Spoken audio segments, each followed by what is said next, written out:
In Search of the Petrified Cow by Nadia Giordana, young adult fiction on the outskirts of the small town of Midtown, Minnesota, surrounded by tall corn, clover fields, and rolling landscapes, situated right dead in the center of the state. Should anyone care to measure, sits an old barn. Listing precariously to one side, it stood in defiance of time and the elements for as long as anyone living there could remember. Once you could get the townspeople talking, the oral history in this place was a whole lot more fantastical than truthful, as most would admit. Some confessed to having participated in futile or aborted excursions in search of the notorious petrified cow. It all started with a pseudo-legend kept alive by whispers among the local youth. A tale of a petrified cow hidden away in the bowels of an old barn on an abandoned farm. Nobody knew how it got there or why, but the mere mention of it was enough to send shivers down the spines of all but the bravest kids. The thrill of the unknown and the fear of the supernatural were all part of the allure. As the story goes, it stands in the corner of a creaky and neglected barn, somewhere less than 5 miles from the center of town. How it became petrified, or how anyone knew that particular factoid, was never shared, nor did anyone care. The challenge was always that one must go at night, never during the day, and take a photo of it as proof you had been there, but never to touch it. You get the idea. However, most dare-takers failed or chickened out when they had their chance. The barn remained a mystery, its secrets hidden from the community. Oh, 1 or 2 blurry photos were circulating, but it was impossible to determine whether those individuals had succeeded in their mission, and those few were not willing to tell where it was, even if they thought they'd found it. No one wanted the legend to die. The Wilson farm, it was called, though several families had come and gone since the Wilsons.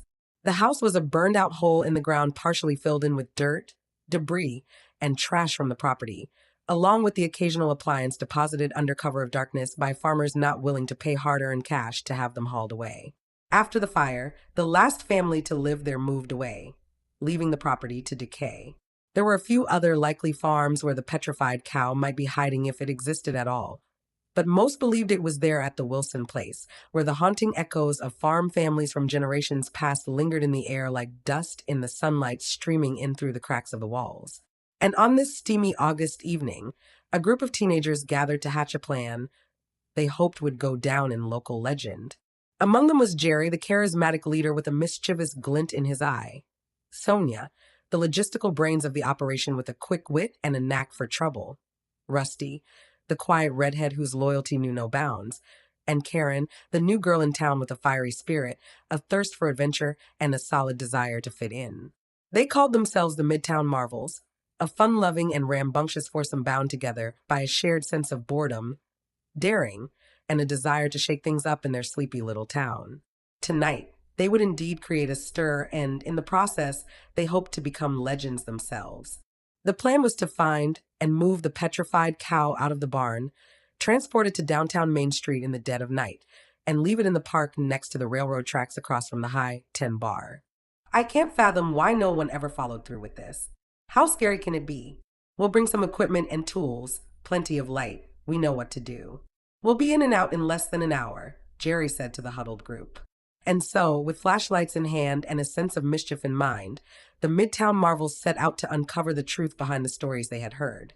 The next night, Jerry slipped through the back alleys and side streets, picking up Sonia and Karen, their laughter echoing through the air as they made their way to Rusty's house. He was the oldest and owned his own pickup truck. Old and beat up as it was, the faded and rusted, stone gray 55 Dodge pickup was dependable. All 4 squeezed into the front seat, girls in the middle, Karen sitting on Sonia's lap. They rode out to the old farmstead on the outskirts of town. The headlights of the old Dodge illuminated the farmyard as they pulled into the driveway. The barn loomed before them, its windows dark. The gaping uppermost opening had long since lost its hay door, and someone had bolted the lower doors despite the structure looking like it might collapse at the first strong wind. But the Midtown Marvels were undeterred.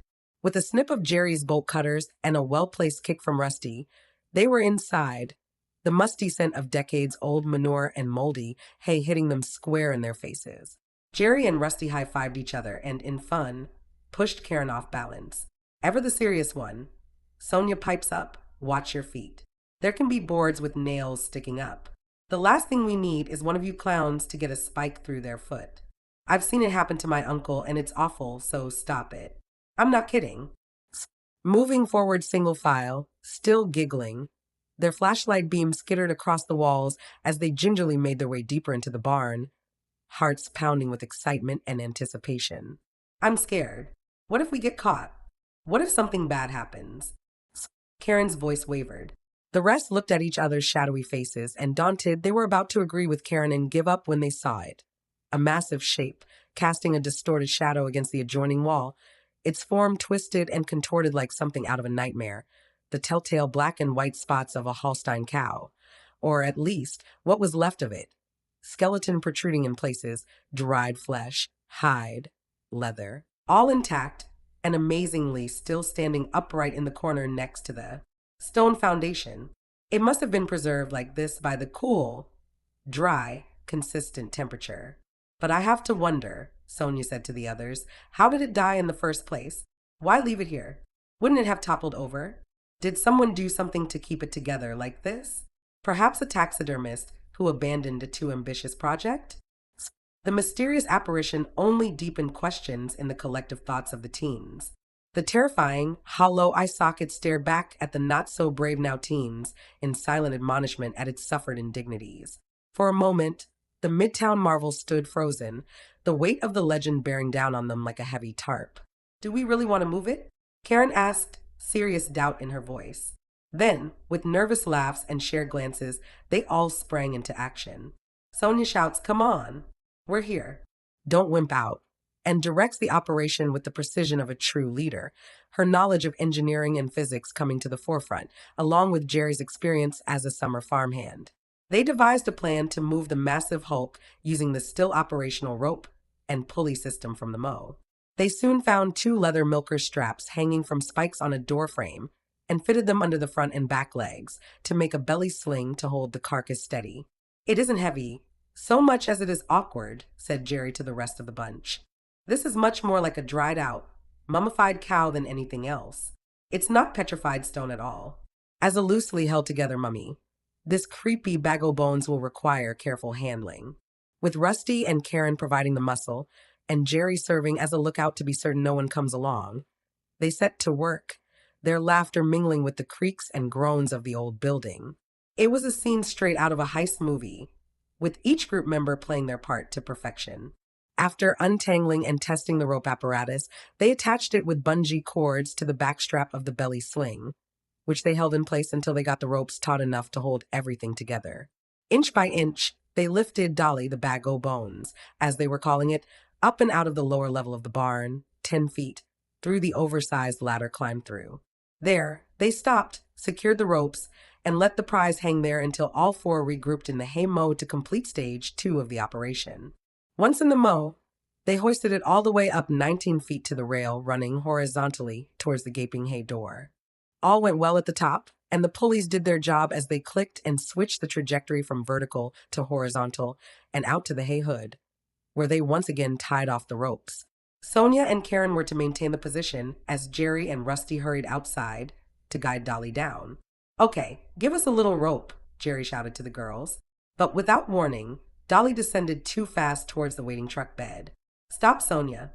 Rusty, we're off center," yelled Jerry. "Move the truck. Move the truck. I can't hold it." "Girls, hang on, hold her back."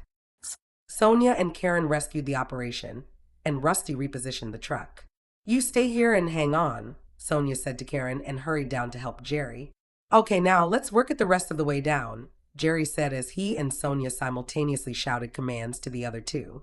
Then, as they were about to declare victory, Rusty, who had come back to help control the ropes, grabbed the trip line instead. "No, I know," came the chorus from the other two. But it was too late. "Run!" Jerry screamed as they all scattered to avoid the falling monstrosity. The tackle gave way, and Dolly plummeted the last 12 feet, missing the truck bed almost entirely and sending bones and bits of dry-rotted hide in all directions. The deafening crash echoed through the night air like a gunshot. Frantic shouts reverberated through the nearby trees as a collective jolt of disappointment rendered the marvels dumbfounded. But as the dust settled and the reality of their foolishness sank in, The teenagers couldn't help but laugh, for they would realize, perhaps not at that moment, but years later, when recounting their story, that it wasn't the petrified cow or the legend surrounding it that mattered. The thrill of the hunt, the mystery, the bonds of friendship, and the memories were what made it all worthwhile. And on that night, as they slipped out into the countryside, leaving the wreckage of their prank behind them, the Midtown Marvels knew they had succeeded, for they had proven that even in the most unlikely of places, adventure could always be found if you were willing to put your fears aside and reach for it.